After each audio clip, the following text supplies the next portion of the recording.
This episode brought to you by Progressive Insurance. Do you ever find yourself playing the budgeting game? Shifting a little money here, a little there, and hoping it all works out? Well, with the Name Your Price tool from Progressive, you can get a better budgeter and potentially lower your insurance bill too. You tell Progressive what you want to pay for car insurance, and they'll help find you options within your budget. Try it today at Progressive.com. Progressive Casualty Insurance Company and Affiliates. Price and coverage match limited by state law. Not available in all states.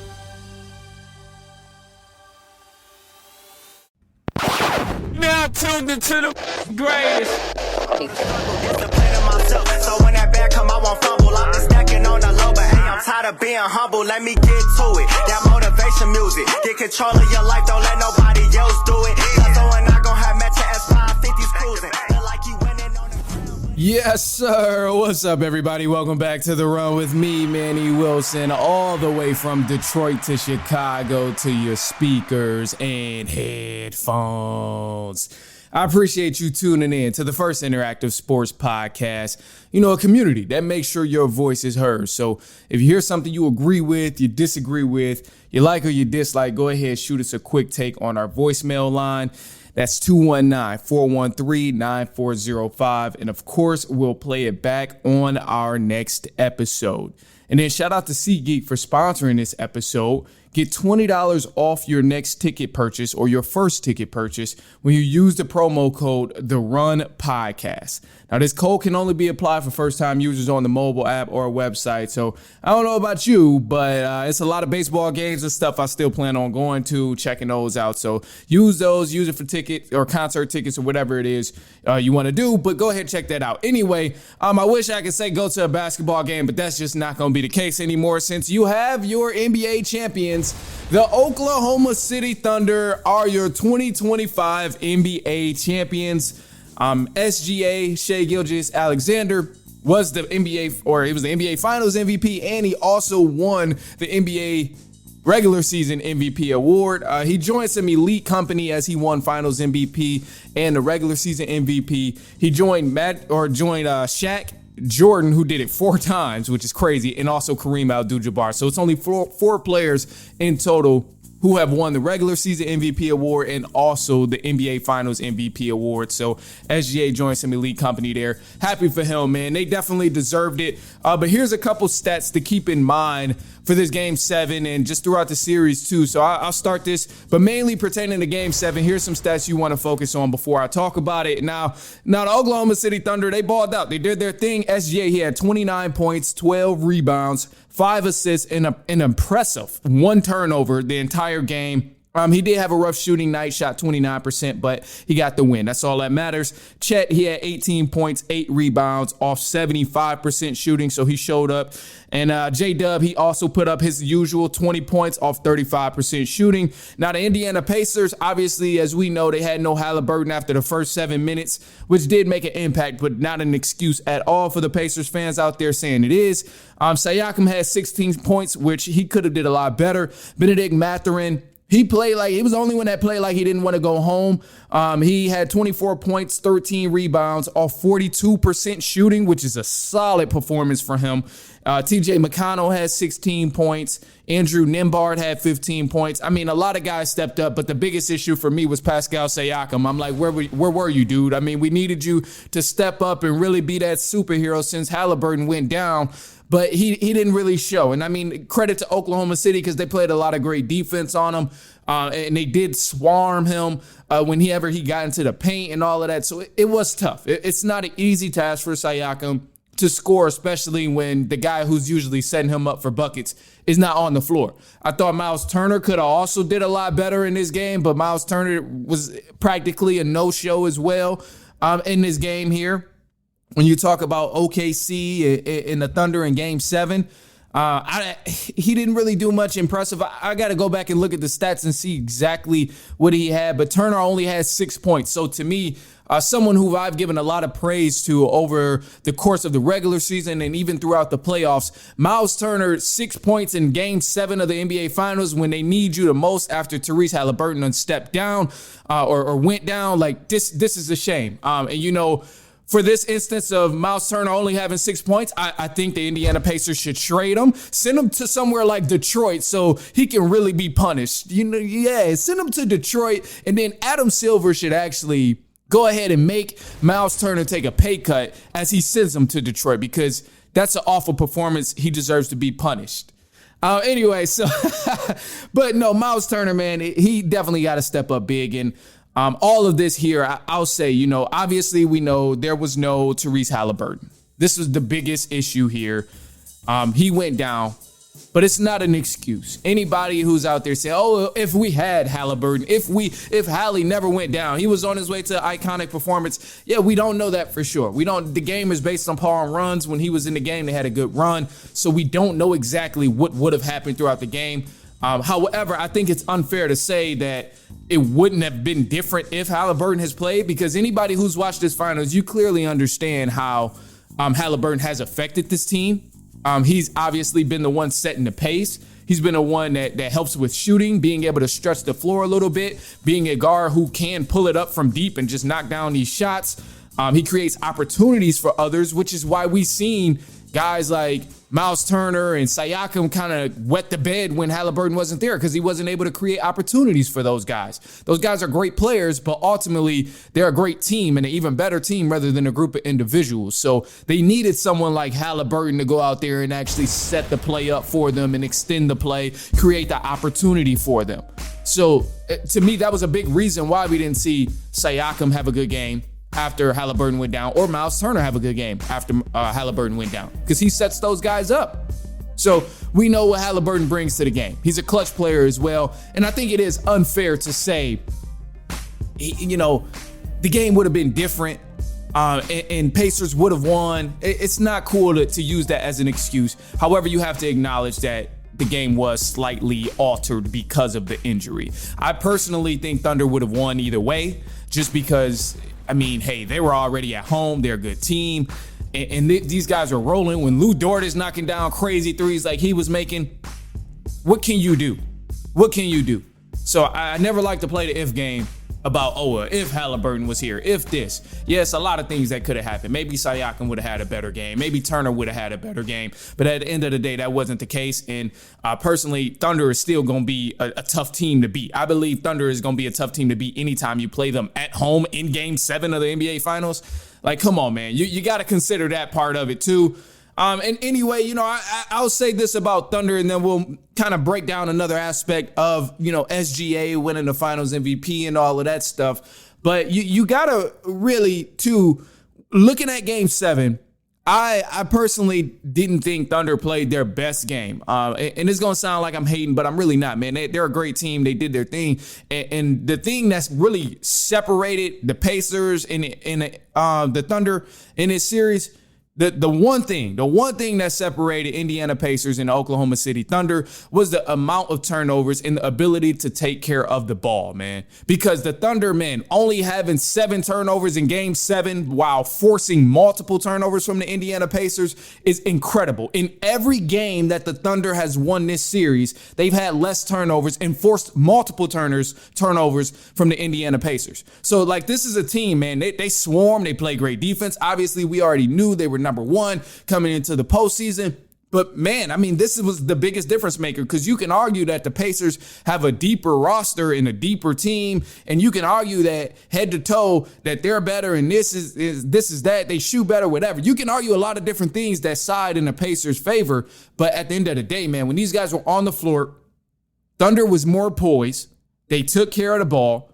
And this ultimately led them to winning the championship. So, I got to give credit to them, man, because this was amazing basketball, by the way. And this makes me just think about, obviously SGA winning these NBA finals and then becoming the finals MVP. Like I mentioned in the beginning, he's the first player since Shaq to win the regular season MVP and the finals MVP.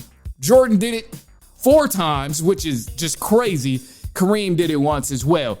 But for SGA, man, I think this championship might have been disappointing for a lot of players, seeing the Thunder win because they're so young. But what I really think the issue is We knew the Thunder was coming. We knew SGA was a problem. We knew Thunder was going to be a problem in the next few years. But I don't think many people, including myself, expected it to happen so early and happen so soon for this Oklahoma City Thunder team, because they have been balling and they clearly, they earned it. I mean, say what you want about their pathway to the NBA Finals, but correct me if I'm wrong, isn't the number one seed supposed to have the easiest road to the NBA Finals? They just so happen to take advantage of that. I mean, you can't be mad at them for having people fall down and get injured. Like they were durable, they stayed healthy, and it wasn't like they was doing any type of cheating to rest players and nothing like that. SGA played big minutes, J-Dub played big minutes, Chet played big minutes. All of these guys played big minutes, so you really can't even be mad at the Oklahoma City Thunder at all. But I think the biggest issue is people didn't expect them to thrive this soon, including myself. I didn't even expect it to happen this soon. We knew they was going to be straight in the future with all the draft picks that they got from the Clippers and Paul George and stuff. We knew they was going to be straight. But to win a championship so soon, ooh, yeah, that caught me off guard. It's a little uncomfortable for some people, right? Because it's uncomfortable for me. I ain't expect this group of 25-year-olds, 24-year-olds to be winning a championship, beating all of these great teams like they did. And you got to give them the respect. Say what you want about people going down, but at the end of the day, they took care of business, and hey, man, they earned it. So credit to them, man. I love what they did this season. I'm glad they gave us an entertaining season, literally going from number one seed to NBA Finals and closing it out at home. Tremendous, man. Tremendous work there. Congrats, hey, Indiana Pacers, man. They did their thing as well. I'm happy for them. Sucks. I hated to see Halliburton going. That's rough.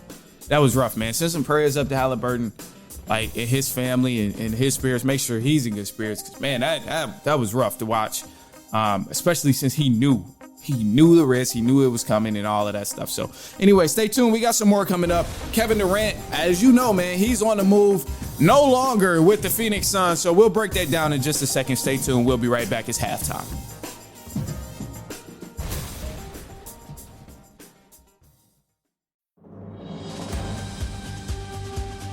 This episode is brought to you by Progressive Insurance. Fiscally responsible, financial geniuses, monetary magicians. These are things people say about drivers who switch their car insurance to Progressive and save hundreds. Because Progressive offers discounts for paying in full, owning a home, and more. Plus, you can count on their great customer service to help you when you need it, so your dollar goes a long way. Visit Progressive.com to see if you could save on car insurance. Progressive Casualty Insurance Company and Affiliates. Potential savings will vary. Not available in all states or situations.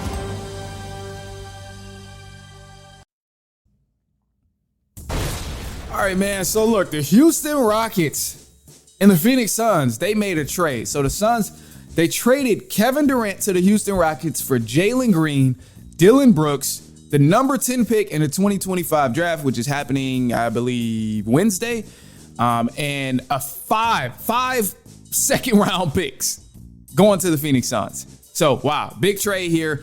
Multiple reports are saying the Phoenix Suns are probably going to get rid of Jalen Green, which, you know, I'm not mad at this point. But I would say looking at it, having some time to really harp down on the trade and look at the details of the trade, I think the Rockets won this trade, man. It's not a bad deal at all. The only thing I dislike about this is that the Rockets moved on from Jalen Green so quick because he is very young. He's only 23, man. He's got plenty of room to develop. Obviously, he's not shooting like the Rockets wanted him to do and like a lot of fans wanted him to do. And his IQ isn't all the way developed like a lot of people want. But the man is 23, man. He still has a huge amount of potential, you know, in his future. So for the Rockets to trade someone who they once considered their star player and their franchise guy, it's a little crazy to me. But the return you get in this situation is Kevin Durant. And a big issue that I thought the Rockets had last year was specifically shooting. I mean, Kevin Durant solves that problem. Kevin Durant immediately shifts the offense and makes the offense that much more difficult to guard and defend. But not only Kevin Durant, you still have a good blend of young guys there. So this is why I say Rockets won this trade, because, yeah, they got rid of Jalen Green and Dylan Brooks, two guys who can't shoot. You add Kevin Durant, and then now you still have Jabari Smith. You still have Şengün. You still have Amen Thompson. You still have Shepard and Whitmore. You still got a lot of guys. You still got Steven Adams over there. So you have a lot of guys on this team that you kept in this trade to get Kevin Durant. So I think it's marvelous. You only got rid of second-round picks, which aren't too valuable in the NBA right now. You don't really need your first-round pick anyway, since your team was already complete pretty much. And then you get Kevin Durant for a first-round pick. I'll take it any day, even if it is Kevin Durant on the back end of his career. This is still Kevin Durant we're talking about. And I'm not saying KD is going to lead the Rockets to a championship and they're going to win 3 rings in the time that he's there for maybe 3 years.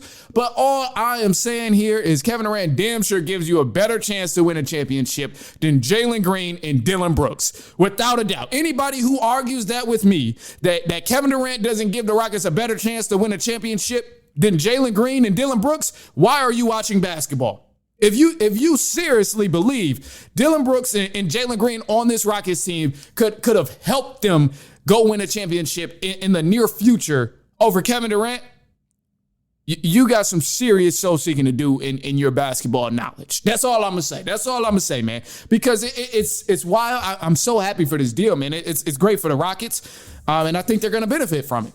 Now, the opposing end for the Phoenix Suns, I still don't know what the hell the Phoenix Suns is doing. Yeah, they traded Kevin Durant. I know this has been a conversation that they've engaged in since mid-season. But, bro, I still don't know what the hell they doing because the reports of Jalen Green possibly still being on the move, where the hell is he going to go? Who are you going to get in return? Maybe they trying to get some more picks back. It just looks like a disaster. It looks unorganized. It looks like they have no direction at all. They look like the Chicago Bulls 2.0, Sacramento Kings 2.0, all these teams in the league who've just been in a scramble with no plan. That's what the Phoenix Suns look like right now. And I just feel bad for the Michigander, Devin Booker. Bro, if you have any say to get out of there, you need to get out of there, Devin Booker, because this is just ridiculous, bro.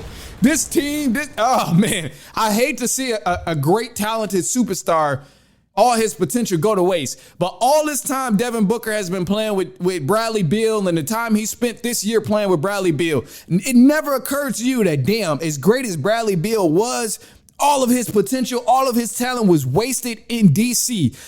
Devin Booker is literally allowing this same thing to happen to him, but in Phoenix. How haven't you learned a damn thing from the people who made this same mistake before you? Kevin Garnett was another guy, stayed in Minnesota Timberwolves almost a little bit too long. And then he went to the Celtics, had some the great moments and became an iconic figure. But if he would have stayed in Minnesota, it would have been ruthless. He would have been another talented player that went down the drain and didn't really have anything to show for. And Bradley Beal, look, man, a lot of people don't even know how good Bradley Beal because he wasted his time in D.C. for so long. He wasted his time over there with the Wizards for so long. So with Devin Booker, a lot of people, if he don't leave, they're going to start to think he is a trash man. They're going, oh, he was good. He was solid. He went to one finals. It was fluke. He never went back. Like, the narratives is going to get out of control. So, man, I'm hoping for Devin Booker's sake, I hope he get out of there, man. I hope he get out of there. I don't know where the hell, they can send him or the Phoenix Suns can do, but I mean, the same way they went all out on trying to land Beal, Kevin Durant, and Devin Booker all on the same team, they need to go all out in terms of blowing up this crazy project that they once tried to put together. Because as of right now, man, it ain't looking good at all. Just blow it all up. Get rid of Devin Booker. Get rid of Bradley Beal. Get rid of Kevin Durant, and just try and just feed off of some draft picks and just some role players to fill the roster at this point, man. Go grab some guys from the G League. Do something at this point to just make time go by and establish a future for yourself again. Because right now it's awful. Awful. So that's what I think about that trade. But no, nonetheless, man, Rockets definitely won this trade here. Super excited about it. And it's almost like a finesse for the Rockets, for real, because they didn't give up too much. They only got rid of some second round picks. But we'll see, man. We'll see. Suns got the number 10 pick in the draft. I don't know what they'll do. I think they just need to call their boys over in Brooklyn, the guys who helped them get them in this mess. With trading Kevin Durant and all of that stuff, the 3-team deal, they need to call Brooklyn and try and sort something out again, because both of those teams are in misery right now and they don't have a future. At least Brooklyn got some picks, though. At least they got picks, but we'll see. Anyway, look, man, that's all we got. We're going to leave on a positive note here. And a positive note is just going to be as simple as continue to push forward. Continue to push forward, even if it means like you're exhausted, if you're tired. Sometimes, we do get exhausted of doing the same thing over and over and seeing little results. But the only thing that's going to actually get you the results is if you continue to push forward. So that's going to be the positive note for today. Other than that, man, that's all I got for y'all. I do greatly, greatly, greatly appreciate you for tuning in, joining on the run.